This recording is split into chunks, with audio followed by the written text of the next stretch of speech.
میں تمہاری محبت دیکھوں یا اپنے زخم دیکھوں؟ کیا بابا یہ وہی گھرانہ ہے. رمضان کا مہینہ تھا. خواجہ غریب نواز بیٹھے ہوئے تھے اپنے مریدوں کے پاس. ایک غیر مسلم عورت شربت بنا کر لائی اور باادب ہو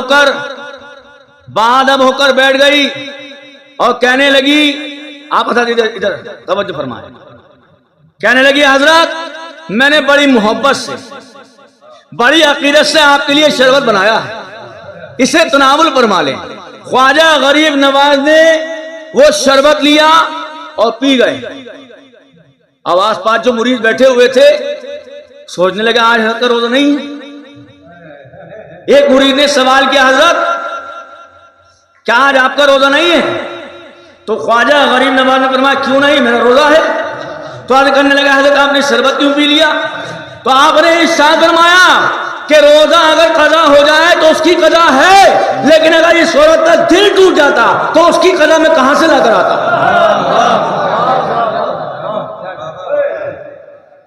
اس کی قضا میں کہاں سے لے کر آتا؟ تو یہ وہ گھرانہ ہے جو کسی کا دل نہیں توڑتا. بہرحال موچی کہنے لگا حضرت جو نالیں بنائی ہیں وہ چھوٹی ہیں, جو آپ نے پہنی ہے وہ بڑی ہیں, آپ یہ پہنیں گے تو آپ کے پاؤں میں زخم ہو جائیں گے. تو آپ نے فرمایا میں تمہاری محبت دیکھوں یا اپنے زخم دیکھوں؟ بہرحال وہ موچی جانے لگا تو امام حسن نے آواز دے کر فرمایا رک جاؤ, یہ 5000 سکے لے جاؤ. موچی کہنے لگا حضور میری ساری زندگی کے 2 ہی سکے کافی ہیں اور یہ تو 5000 ہیں. امام حسن کے دوبارہ کہنے پر موچی نے 5000 سکے اٹھا لیے اور خوشی سے چلنے لگا. پھر امام حسن نے فرمایا شاہ رک جاؤ. موچی پھر واپس آیا. امام حسن نے فرمایا وہ سکے جو میں نے تمہیں دیے وہ تو مجھے بادشاہ نے دیے تھے, یعنی میں نے تمہیں اپنے پاس سے بھی کچھ بھی نہیں دیا. وہ سکے تو مجھے بادشاہ نے دیے تھے, میں نے ابھی تمہیں اپنے پاس سے کچھ نہیں دیا. امام حسن نے فرمایا کہ میں تمہیں کیا دیتا ہوں, سنو جاؤ میں تمہیں جنت کی بشارت دیتا ہوں, جاؤ. اور کیا چاہیے؟ اہل بیت سے محبت کی سزا دیکھیں, جزا دیکھیں. کیا چاہیے بھائی؟ 5000 سکے مل گئے, جنت کی بشارت مل گئی, یعنی دنیا بھی مل گئی آخرت بھی مل گئی. اور کیا چاہیے؟ موچی خوشی سے اور زیادہ جھومنے لگا. سارا مجمع حیران ہو گیا. موچی جب واپس جانے لگا تو امام حسن نے تیسری بار پھر فرمایا کہ بزرگ رک جاؤ. موچی واپس پلٹا تو امام حسن نے فرمایا کہ تم تو جنتی ہو, لیکن اس سے بھی کہہ دینا جو تمہارے گھر میں ہم سے محبت کرنے والی ہے اس سے بھی کہہ دینا وہ بھی جنتی ہے.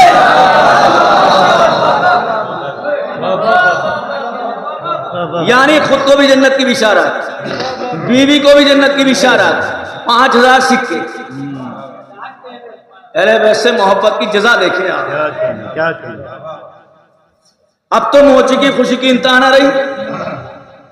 پھر جب گھر کے لیے واپس چلنے لگا تو چوتھی بار پھر امام حسن نے اپنے عاشق موچی کو بلایا کہ رک جاؤ. موچی واپس پلٹا, جیسے ہی آیا امام حسن کھڑے ہوئے اس کو اپنے سینے سے لگا دیا. قسمت دیکھیں آپ, تقدیر دیکھیں آپ.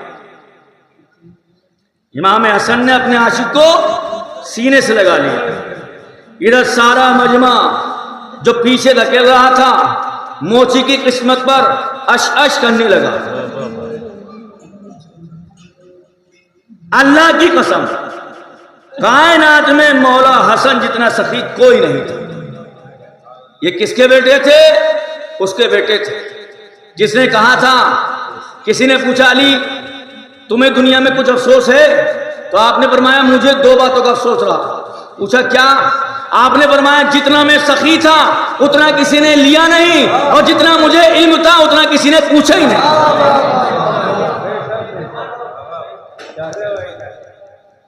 کیسے سخی تھے مولا کائنات. سفر میں جا رہے تھے, حضرت قمر بھی ساتھ تھے.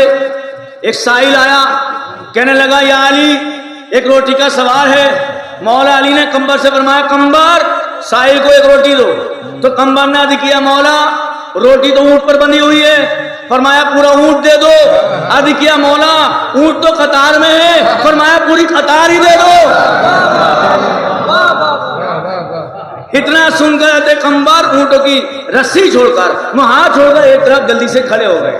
جب وہ سائل چلا گیا تو مولا علی نے حضرت قمر سے پوچھا قمر تم اتنی جلدی رسی چھوڑ کر کیوں الگ ہوئے؟ عرض کیا مولا میں نے دیکھا کہ آپ کا دریائے رحمت جوش پر ہے. آپ نے ایک روٹی کے بدلے میں ایک اونٹ دے دیا, ایک اونٹ کے بدلے میں پوری قطار دے دی. اب اس کو کوئی چلانے والا بھی چاہیے. میں نے سوچا کہیں مولا مجھے بھی نہ دے دے. مولا میں آپ کی غلامی کر سکتا ہوں, کسی اور کی نہیں کر سکتا. محمد عربی پر درود و سلام. حسین ابن علی پر تمام رتبہ برائے ہے دعا کا حسن کا ہے. رتبہ برائے ہے دعا کا حسن کا ہے.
کیا